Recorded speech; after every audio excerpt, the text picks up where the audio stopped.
Друзі, всім привіт, всім мої вітання, ви на каналі Westfalen Stories, і як завжди вже традиційно прошу вас підписуватися, поставити лайки цьому відео, ну а і всім моїм іншим також, я би дуже цього хотів, мені було б це насправді дуже приємно. А ще це допомагає продвигати відео в Ютубі.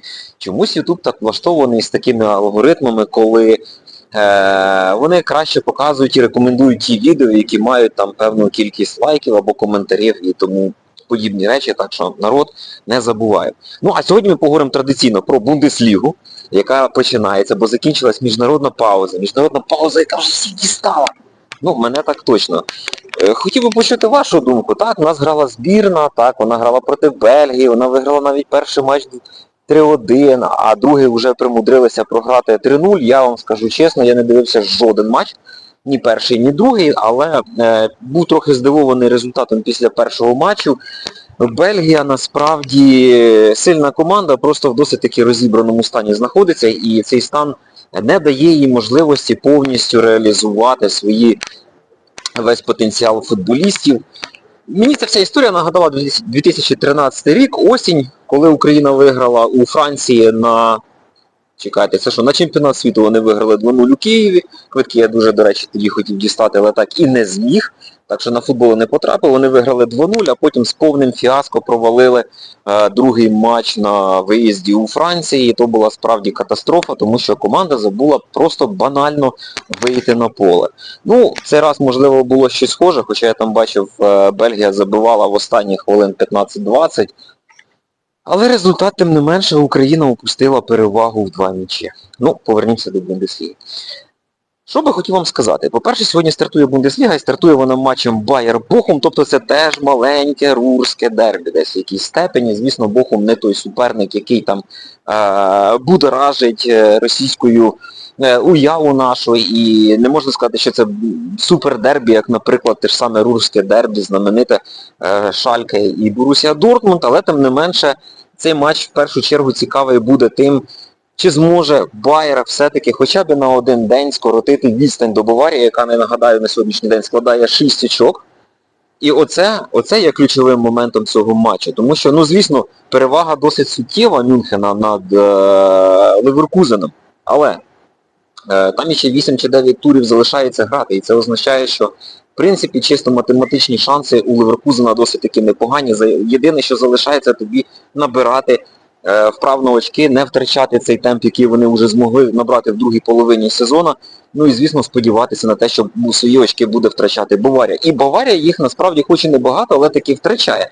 І якби тоді, коли проти того самого Бохума Мюнхен програв, а Леверкузен якби не програв Верберу, а виграв, да, то вже була б різниця в 3 очка. А якби вони ще перемогли ту ж саму Баварію, маючи цілу хмару моментів, насправді, в січні, по-моєму, вони грали, тоді 0-0 закінчився рахунок. Ну, бачите, вже вони б, напевно, і зрівнялися.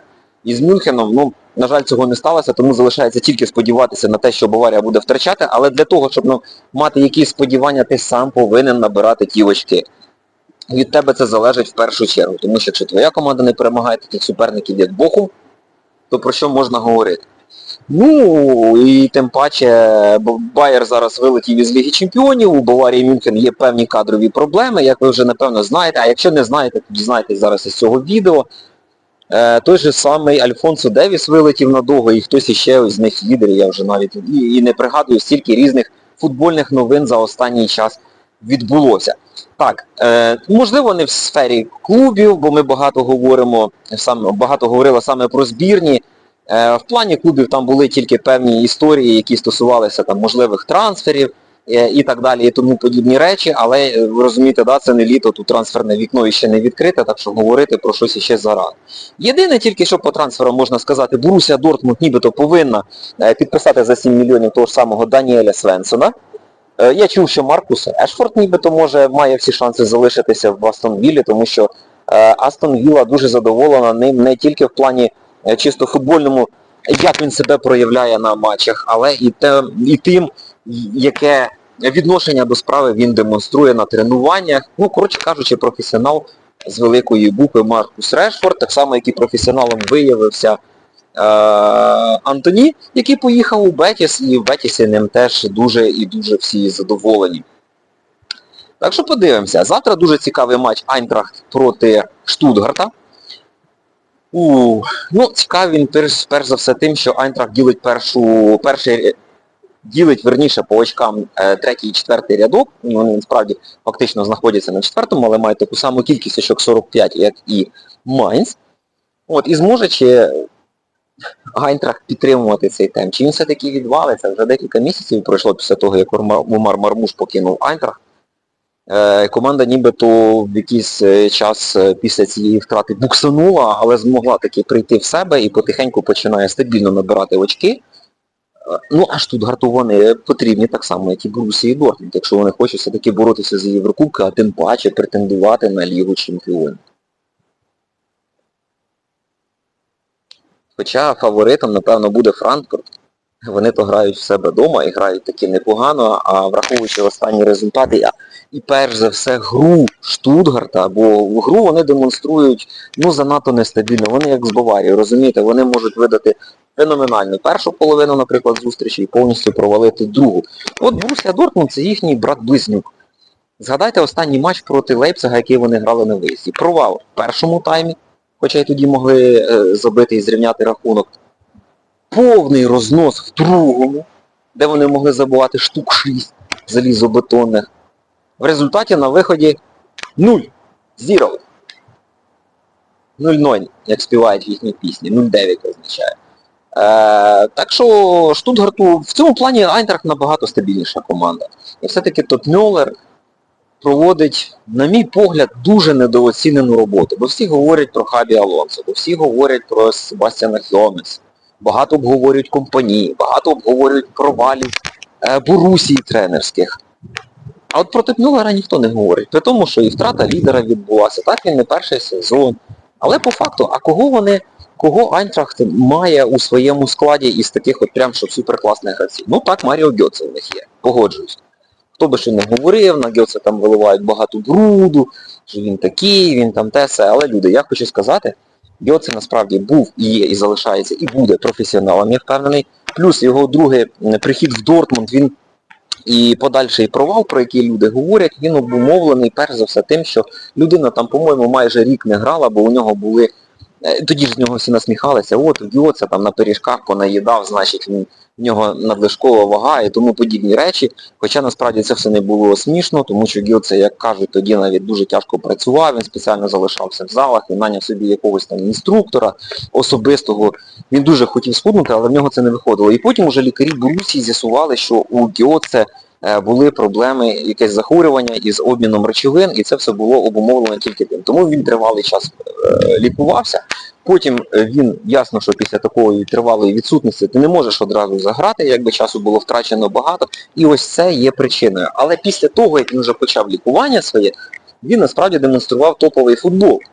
І я от зараз намагаюся пригадати, по-моєму, це Джейдон Санчо, коли у нього брали після повернення таке коротеньке інтерв'ю, і він розповідав про те, яких він футболістів бачить, там, в якій ролі найкраще, да, по там, класний дріблінг, по класний удар, там, бачення поля. Так от, коли його запитали про бачення поля, він назвав недаремно саме Маріо Гьоце, тому що Гьоце реально бачить поле феноменально. Він знає, куди віддавати передачі, він бачить вже на 3 кроки наперед. І віддавав ці паси. Так що так, в Айнтрахті є такі футболісти, як Маріо Гьоце. Я дуже радий, що він, власне, демонструє Гьоце непоганий футбол на даний час. Я вважаю, що Борусія даремно таки втратила. Його не можна було відпускати просто так. Але чомусь вони вирішили, що він їм не потрібен, хоча, знову ж таки, по працездатності Гьоце, він сильно на голову попереду, наприклад, від того ж самого Юліана Бранта, бо я дивлюся, як Брант просто банально бере і не добігає, це просто факт. Ти втратив м'яч, так біжи. Можна, я багато разів кажу, я, наприклад, можу пробачати там футболістам все. Помилки, десь ногу не так поставив, десь... буває, знаєте, з кожним. Але коли ти тупо не відправляєш своїх помилок, не добігаєш, ти можеш зберегти м'яч, але ти його не зберігаєш, ти не біжиш, ти можеш догнати суперника, але ти цього не робиш, як Бенсебоїні якось не так давно робив, вже навіть не пригадаю, в якому матчі, що якусь дику нереальну кількість. Так про що можна говорити? І от Гьоце в цьому плані, він є дуже працездатним, він є дуже продуктивним і класним в пресингу, в відборі м'яча. Ну, молодець футболіст. Я до сих пір вважаю, це даремно, вони його відпускали. В неділю Борусія грає проти Майнца, домашній матч. Майнца, який займає на сьогоднішній день третє місце. І ще на початку сезону я казав, що в Майнці є непогані футболісти. Я звертав вашу увагу на одному із відео. Я говорив про те, що тренер Майнца вже тоді було зрозуміло. Ну, я ще, звісно, не знав масштабів, але мені досить симпатизувала його робота. Він демонстрував, що команда може бути злагодженою, а тим паче з таким-то набором футболістів. І ось зараз Майнц займає цілком заслужено третє місце. Я чесно вам скажу, я не сподівався їх бачити на третьому місці в кінці березня. Я думав, вони десь будуть орієнтовно там п'яті. Ну, чомусь мені так малювала фантазія, а виходить вони треті. І Борусія, 11-та Борусія, 35 очок. Грає із третім місцем 45 очок, тобто вдумайтеся це, да? Хто міг подумати перед початком сезону, що Дортмунд буде займати 11 місце, ось воно вже в кінці березня. Ну, насправді, між 11 місцем і третім місцем, як у Майнця, відстань не така велика. Так, 10 очок в масштабах там того, що потрібно створити, коли потрібно доганяти, це велика відстань. Для цього ти повинен стабільно набирати очки, ти повинен видавати якусь переможну серію, таку, як свого часу в 21-му році видала команда Едіна Терзіча, вони там всі інші 8 матчів виграли підряд, і мені здається, у них відставання було від Вольфсбурга чи то 11 очок, чи, ну, не пригадую, чи 8, але більше того, вони не тільки скоротили це відставання, вони ще дуже сильно випередили Вольфсбург, бо він уже там в кінці того сезону дещо розвалився. Тому 10 очок від 3 до 11 начебто небагато. Хоча з точки зору на те, що Дортмунд мав би претендувати на зону Ліги Чемпіонів хоча б на 4 місце, до якого теж 10 очок. Це, дофігіще.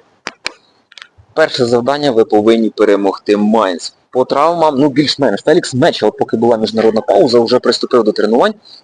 Кажуть, нібито він не буде готовий до недільного матчу, але можливо він вже відновиться хоча б до матчу з Барселоною, тому що в Борусії, в півзахисті, та в цілому по складу наче і без катастрофічних там втрат, але тим не менше одна людина, яка може демонструвати притомний футбол, дуже і дуже знадобиться, тим паче, що Фелікс Мечев, він може класно зберігати м'яч саме під тиском, під пресингом, не втрачати, не панікувати, не віддавати якихось незрозумілих дурних передач нікуди. Він може його зберегти і не вибити аби куди. І це теж насправді дуже важливо. Так, я прихильник того, аби футболіст там біля своєї штрафної чи на власній третині поля все-таки, тим паче з такими командами, як Барселона, не ризикував.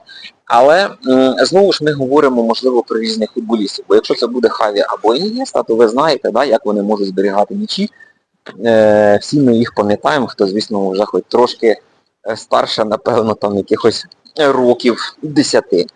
Ось. І Фелікс Мечев в цьому плані великий молодець, так що це, звісно, додасть дуже сильно і дуже великої варіативності побудови атаки. Ну, про Барселону, звісно, ми вже будемо говорити в якихось наступних відео. Я думаю, що під цей матч Ліги Чемпіонів я обов'язково зніму іще один свій випуск, якщо його так можна назвати. От, ну, і навіть проти Майнца би він знадобився, бо все-таки ні Ожан, ні хто інший не вивозить цього всього. Ходять чутки, що нібито Ніко Ковач дуже сильно цінує Вальдемара Антона і планує його використати в опорній зоні, тому що Вальдемар Антон класно все-таки працює із м'ячем, він викладається, він на тренуваннях там на всі 200% навіть працює. І його якості не викликають жодного сумніву, а його професіоналізм якраз і викликає те саме захоплення у Ніко Ковача. Ну,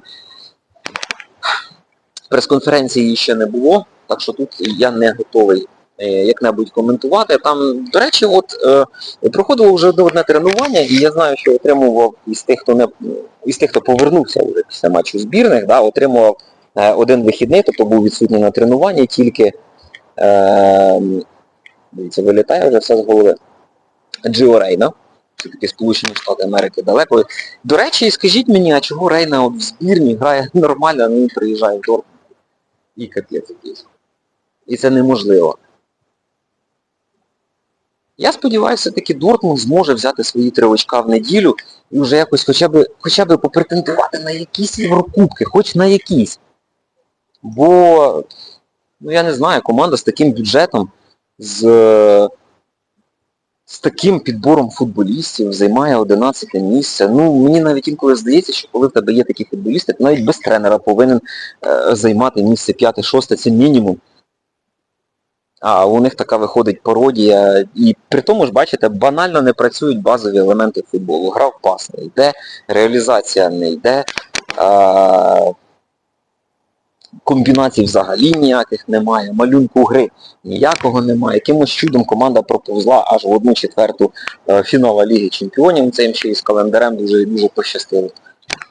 Хоча з Барсою я хочу сказати, я команду не списую, як би там Барселона круто не грала, але у Борусії є все-таки любов до іспанських команд, і в чвертьфіналі вона, як правило, їх проходила. По-моєму, тільки один раз вона не пройшла в чвертьфіналі Єврокубків. Це був мадридський Реал в сезоні 13-14, коли його Карло Анчелотті тренували, але тоді, нагадаю, Борусія програла перший матч в Мадриді 3-0. Вони приїхали до себе додому в Дортмунд і вели вже після першого тайму 2-0, але Генріх Мхітарян за матч примудрився не забити 3 100% моменти. Я просто дуже добре пам'ятаю той матч, і я думав, що все-таки Борусія Дортмунд зможе додавити Реал Мадрид, ну не склалося, так матч і закінчився 2-0.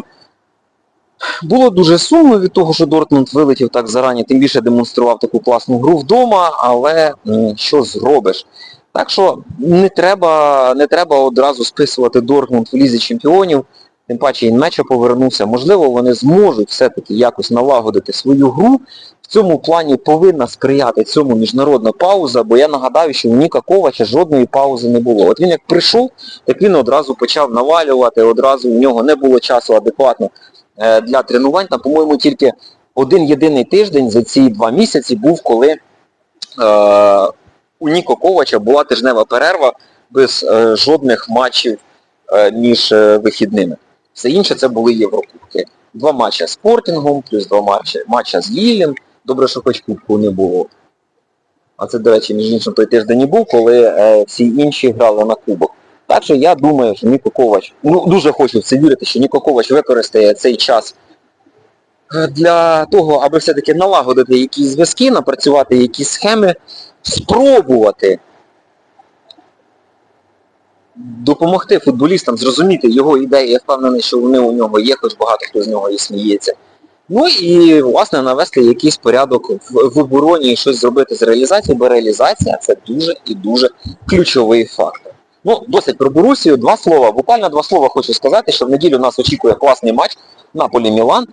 Мілан розвалюха просто страшна, і навіть Серджіо Консейсао, який прийшов в Мілан, нічого зробити не може, і, по-моєму, все стало все-таки а-ля так само, як і до його приходу, як і з Паулою Фонсекою було. Знову я кажу, як і казав влітку, не треба було виганяти Піолі, він цього не заслужив, він вам зробив чемпіонство, він вам зробив півфінал Ліги Чемпіонів. Він дивом якимось, трошки провалилися вони тоді, коли з Дортмундом грали в груповому етапі Ліги Чемпіонів і не вийшли уже в стадію плей-офф. Ось, але, слухайте, Піолі витискав із тієї команди, із того складу максимум. А зараз подивіться, шалтай-болтай, ніхто нічого не знає, хто куди біжить, в що вони грають, незрозуміло. Придурочний просто виліт від Феєнорда у Лізі Чемпіонів. Добре, ви там виганяєте, призначаєте Консейсао, набираєте знову футболістів, поприходить Феліш, чи Фелікс, як його звати, там навіть не знаю. І який результат? Результата ніякого насправді немає. Так що кажуть, що Консейсао можуть вигнати, в цьому плані в Мілана все погано. Інша справа, що для Наполі цей матч надзвичайно важливий, і він мені чимось нагадує матч, який відбудеться сьогодні Байер Леверкузен проти Бохума, тому що і Мілан, і Наполі нібито 2 великі італійські команди, але для Наполі якраз цей матч набагато важливіший, бо він відповість на питання, чи здатен іще Наполі перебувати в тій гонці за чемпіонство в серії А, чи він відвалиться і Інтер уже потім піде вперед, і відстань між ними взагалі може дуже сильно збільшитись. От такі справи, такі матчі нас чекають на вихідні. Англія не грає, Іспанія, там нічого цікавого не буде, окрім дербі. Я не знаю, як воно називається, в Севілі, я маю на увазі Севілія Бетіс.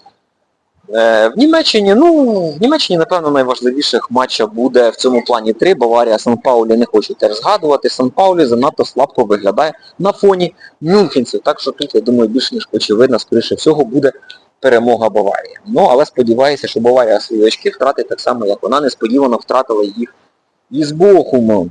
Тому що все-таки хочеться бачити якусь конкуренцію, якусь інтригу в чемпіонаті Німеччини, аби всі не говорили, що і Бундесліга це чемпіонат однієї команди. Насправді це так і є, мені дуже шкода. В усьому іншому чемпіонат я вважаю ідеальним, повні стадіони, швидкості, багато забитих голів, багато створених моментів, тобто дивитися це надзвичайно цікаво. Народ, ще раз прошу вас, підписуйтесь на мій канал, ставте вподобайки, пишіть коментарі, пишіть, що ви думаєте про Бундеслігу, пишіть, що ви думаєте, можливо, якихось з приводу інших матчів, і обов'язково озвучуйте певні свої побажання, а можливо свою незгоду із моїми думками. Все, бажаю всім дуже гарних вихідних, приємного перегляду футболу, сонця і тихого мирного неба. До зустрічі.